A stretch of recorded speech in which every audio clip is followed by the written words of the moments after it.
You have a spreadsheet, hundreds of rows, just numbers. But by the end of this video, turn it into a clean infographic breakdown. No design skills, no editing tricks. Here is the goal. I want a video that ranks the best 16 players from the last World Cup with stat cards and charts, like this one. He only played 201 minutes the entire tournament, yet he delivered 4 total goal contributions. That is an insane return on investment. Talk about maximizing every single second you spend on the pitch.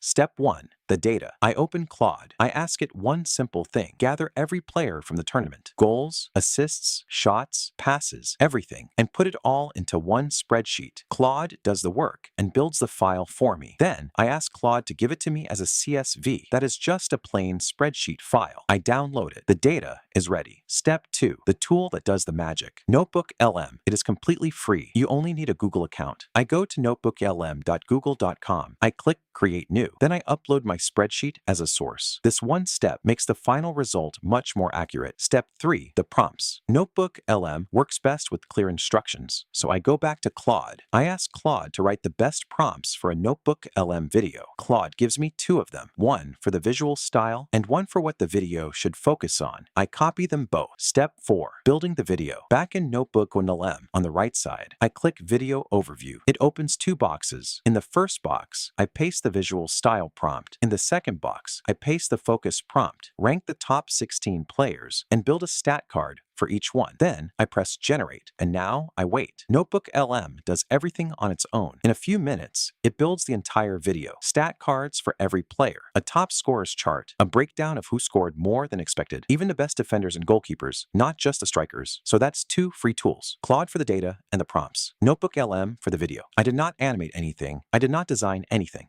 If you want more free tools like this, subscribe.